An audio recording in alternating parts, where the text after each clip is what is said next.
do your trains just shoot off like this? Stick around and I'll show you how to sort it.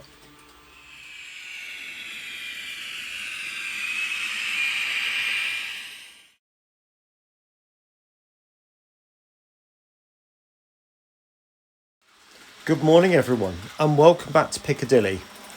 Now, even though this is N-gauge, what we're going to talk about this morning applies not only to N-gauge, double O, possibly even to O-gauge too, if it uses DCC and your chips are NMRA compliant, chances are this will work for you. Now, what we're going to do is we're going to talk about different CV values, but keep it simple. I'm not going to go into the complex stuff. This is the basics, purely to get your trains running realistically. That's it. Maybe to sort out one or two issues. If you've got a train that's got two carriages and you've got the same lights showing at both directions, I'll show you how to sort that out as well. Okay, I'm going to take you down to the test track and show you how to do it down there. Okay, welcome back downstairs. Now, I've got three controllers. There is this, and I am going to do a special feature at the end of the video for this, so stay tuned and I'll show you what you can do with this. It's not much, but you can do more than you perhaps think. Now, for the most, I'm going to be using the Z21. I do have the white version for my double O gauge and the black version for the N gauge. There isn't a massive amount of difference, but the black one does have a little bit more capacity. Now, if you notice, and you might be able to see that connector, because I've got multiple connectors and I want to be able to test the different controllers on this layout, so I can have it DC if I want to, I can have it DCC. I always fit these types of connectors. So it's literally just a quick push fit and that's a new controller connected. I don't have to fiddle about with trying to put wires into the back of the controller. Right, hopefully, if I put that there, hopefully you'll be able to see I've got the Z21 on the iPad in front of me. And we've got class 150 sitting there. Now, in the description, I said I was going to go through CVs 1 to 6, 8, and a tiny little bit on 29. Now, CV1 is the address. It's as simple as that. So I perhaps don't need to go into doing that too much because most controllers do have a setting for addressing your trains. So CV1 is the address. CV2 is something you perhaps might want to consider. So if I go into CV programming here, and I am going to go into program track because then that cuts out the address section and I only have to then set the actual CV I want. Now, if I go CV2, so I'm just going to press the plus and that sets it to CV2, I'm going to go read. You heard the train clicking and it's come back 20. Now that is an enormous number. That means the train is going to shoot off at a rate of knots. Now, I always try and set mine down to 1 or 2, something like that. And set CV. You'll see the train moving. There you go. The light's just blinkered. Now, if I now go back in here, you'll find, let's get rid of that one. You'll find that this will then enable you to do slow running. Look at that. Now, I don't know whether you can see that, but that is moving. If I put the paintbrush there, you can see it will overtake the paintbrush. Yeah? Now, that is an impressive slow speed. John, I want my trains to move off more realistically and slowly. Well, it depends on the type of train you've got to how quickly it will move off. If you've got a modern train, like a Class 800, perhaps not quite so much with this, or maybe a modern DMU, then they're going to move off much more quickly than a steamer would. So the value you put in, you'll have to experiment with. So I'm going to go back. Right, let's go CV3. Let's set it to 30 this time. And 30. And set. And go back into running again. And up there. Now you can see that is moving off an awful lot more realistically now. And the train, even though it's going out of shot now, will start to build up speed all by itself.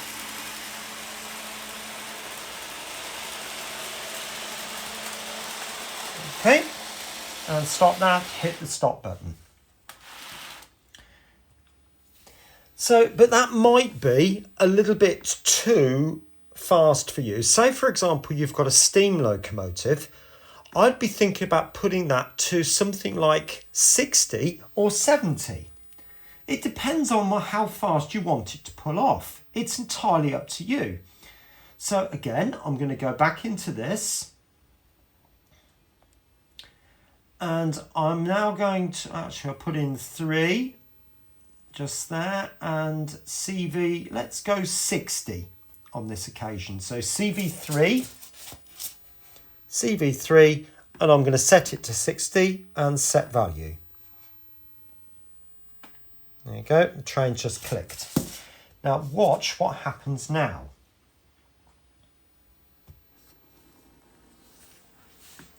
So a much, much, much slower start. So you can imagine now for a steam locomotive, that would probably be about perfect.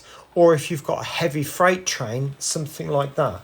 So the quicker the train, the more modern the train, maybe a class 800, I'd probably set that to something like 20, 25. Whereas a fast, much slower train, in fact, you can see it's still building up speed even now. And that's still nowhere close to full speed yet. But like I said, a slower train is going to take longer to build up the speed. I did hear somebody say once that it's probably, if you set it to something like 25, it'll take 25 seconds to get up to that speed. So it'll take 60 seconds to get up to full speed. I don't know quite how true that is, but it certainly gives you a good idea. So I'm going to bring that to a stop now. Now CV4 is de-acceleration or deceleration, in other words, the slowing down. Now it's exactly the same. The lower the number, the faster it will stop. The higher the number, the longer it will take to stop. But let's go in now and put in, if I change programming track and go into CV4 at the top there. Now I'm going to set that to 60. I want to show you the difference. Now, understand, when you want to bring a train to a stop, there's usually a reason for why you want to stop it. Now, it could be that your trains are on a big loop and they're just running round and round and round, and where it stops is you're happy with that.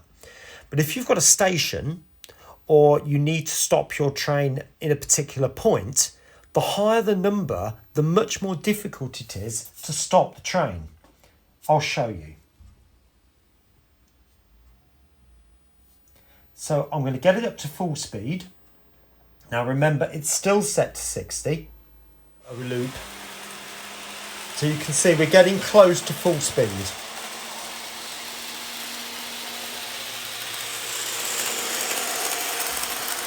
Now I'm going to hit the stop button now. Now I'd like my train to stop here. But oh, we're still going. We're still going. Still going.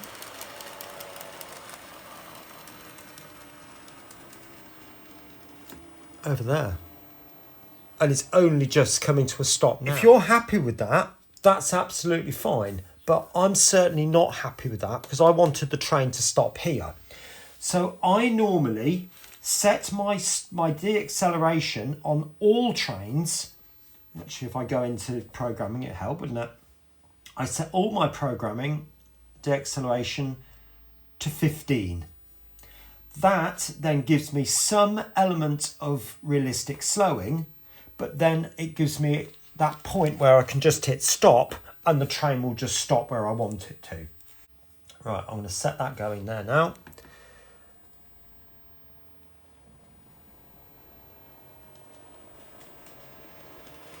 So you can see, for me and a class 150, that's running absolutely fine. Train's over there, I'm going to hit stop. Now, I'll bring the train to a stop there. And that's pretty much perfect. So you can see my finger representing the platform. I wouldn't want it any better than that. All right, so the more you have it, the longer it'll take to either speed up or slow down. Right, CV5. Now, to understand this, you've got to realise that CV2, 5 and 6 all work together. CV2 starts off with how fast or how slow the train will go at the beginning of its journey. 6 is the mid-speed and 5 is the top speed. Now, we'll go back into programming. Now, if we go into, and I'll set that to 5, and I'm going to put in 255 because that's the maximum that you can put in. Now, the amount you put in there would really depend on the train you've got. If you've got, again, a steamer, would it really be going at the same speed as a Class 800? No, it wouldn't. In the same way, if you've got a 56 pulling a heavy coal train, it's not going to be going that fast. So you don't need that number set really high. But I'll show you. And the train's obviously over there. So let's go back into running. And I'll put that to the top up there. Now, bear in mind, this is still set to CV30 for the acceleration. Or CV3 is set to 30, I should say. Now, this is a second generation DMU.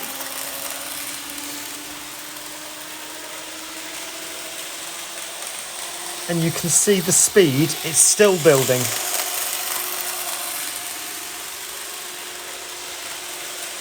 Now, to be honest, in model form, that's going far too fast for my liking, and I wouldn't want it there. So there is something I can do. If I stop that now, let it go around to finish. And in the meantime, I'll go back into CVs, programming track, and set back to number 5. I can just type in the number there, by the way. But I'm going to set this to say something like 150. I think would be a good one for this. Wait for the train to twitch. There we go. Back into running. And set that to top speed.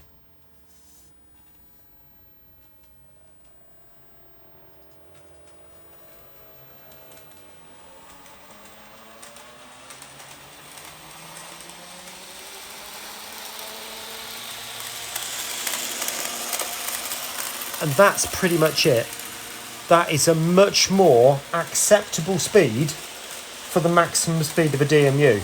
And even then, to be honest, I'd still like to do that and sort of just bring it down a little bit. So I've got more to go if I want to, but that is an acceptable speed for the model train. Okay. Now, like I said, CV2, 5 and 6 work together. So what about 6 then? Well, 6 should be set to half the value of 5. Now, I've just set that to 150, which means I need to set 6 to 75. So I'll go back in here. Programming track. Set this one to 6 and 75. Set. And the train moves off again. Say, for example, you've gone in and you've played around with your CVs 1 to 6, and the train is just doing random things. Now, I must say, I can't take responsibility. If you choose to change the CVs, it's up to you. It's your train. You do it if you feel you want to. If you don't want to do this, don't. Hence the disclaimer at the beginning of the video. Now, if I go back in now, I'm going to go back into CV programming and say, for example, I've just mucked this up. The CV you want is 8. Now, a lot of modern chips are now going CV 8 and you set it to 8. And that usually does a reset. Now, depending on the brand of decoder you've got in your locomotive or train will really depend on the CV value you use to reset. So I'm going to go with 8, but I have seen 2, I have seen 4, 6, or even 12. I wouldn't necessarily go around trying them all, but try and find out what the reset value is of your chip. And I would do that before you start anything, just in case it does go pear-shaped. Now, I'm going to reset this back to 8 and hit set. Now, if I go back in now and start trying to run my train, watch. Oh, nothing's happened. I've mucked it up. No, I haven't. I've reset it, which basically means everything has been wiped back to factory settings. When you buy a new train that's come DCC fitted, or you buy your own decoder that you put into a train, the CV address is 3. And if you look at my train here, that's set to 10. So it won't work. I've got to change the values. So if I just change the address, I'm going to go into program address and change that back to 10.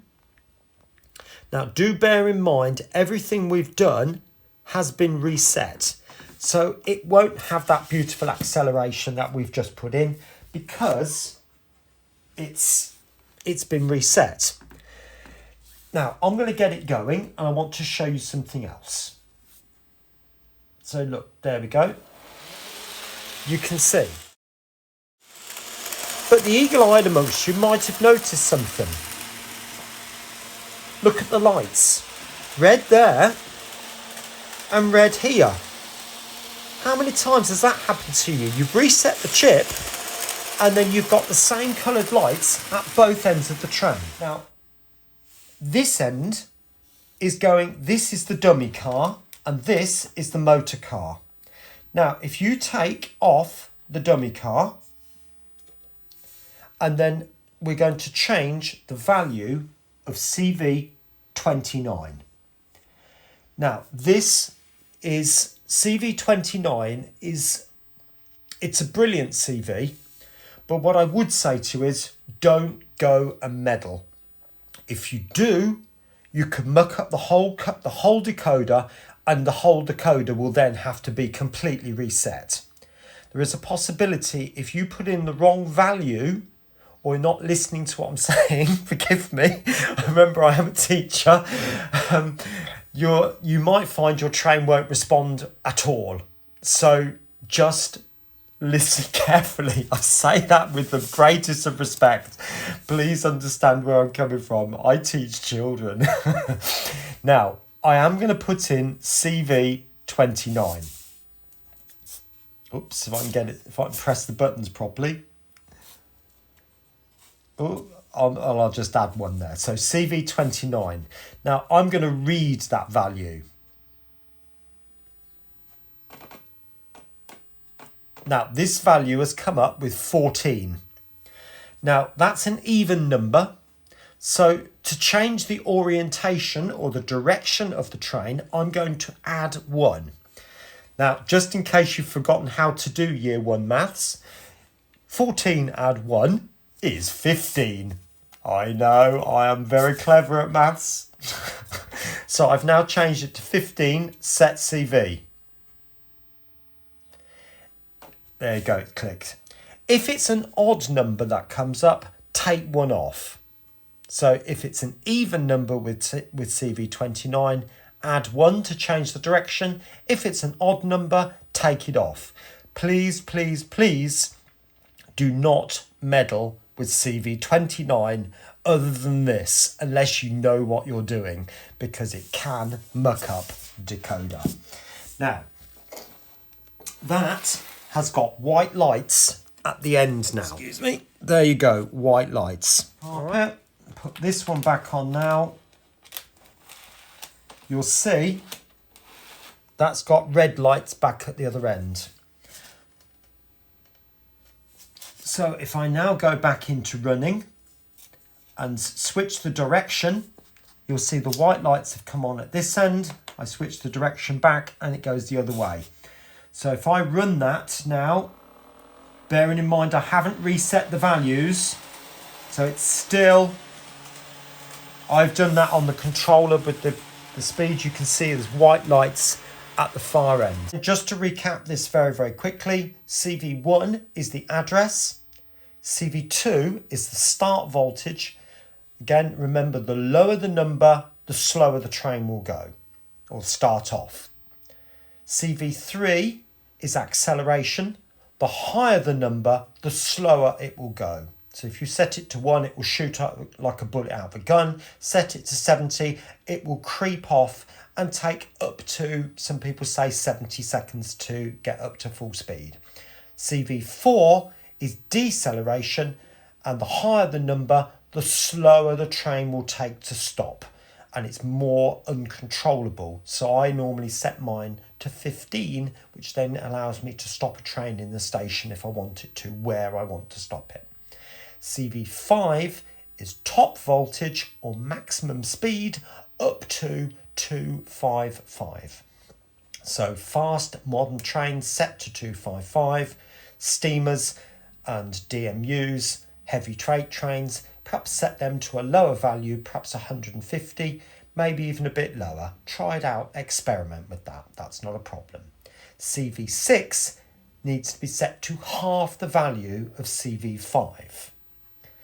And then if you find you've just done your reset and you're running a DMU or more than a train with more than one set of lights at both ends, and both lights have changed to the same colour, take off the dummy car and leave the power car on the track, and then change CV29 or read CV29. If it's an even number, add 1.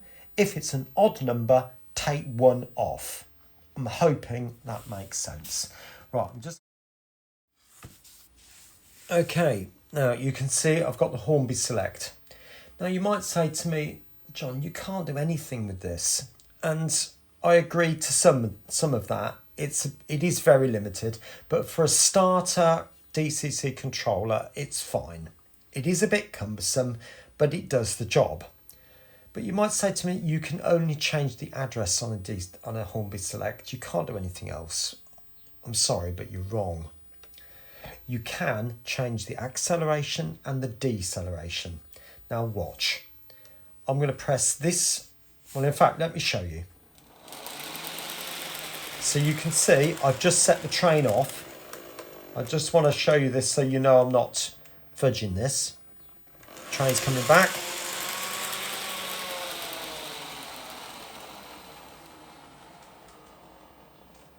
Okay.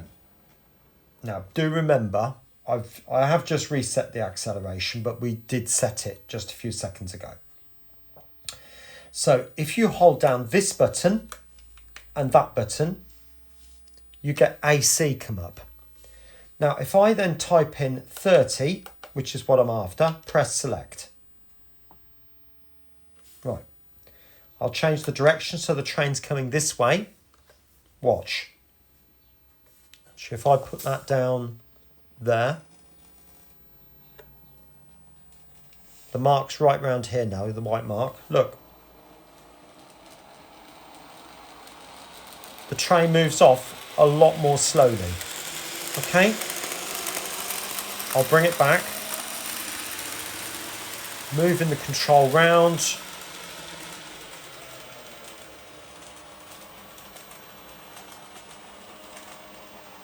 Right, and stop it just past the blue wires. Okay, now hopefully you can see what I'm doing. Now that's acceleration, so that's that button and the function button together. But if you press this button, the other arrow, and function again, you get DE come up, and that's deceleration.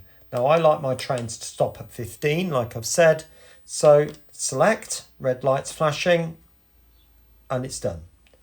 Take it up. In fact, let's put it to full speed.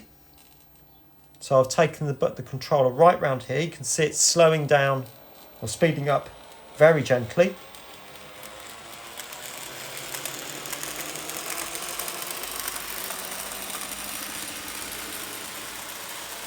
Now I'm going to bring it to 0. So you can see the train is coming to a stop all by itself. I didn't do that, except put that to there. All right, so these are not totally useless. You can change the basic CVs with this. You can't, unfortunately, change 5 or 6. You can't reset the chip on this, and you can't certainly change CV29. You can only change 1, 3, and 4. All right, but hoping that's helpful. To find out more about basics, do follow along. I'm putting a video up on the screen right now, which is going to show you all the basics about track and the things you need to know about track. And the bottom video is going about how to change a point once it's already installed. All right, take care, everybody. Don't forget to subscribe. Bye for now.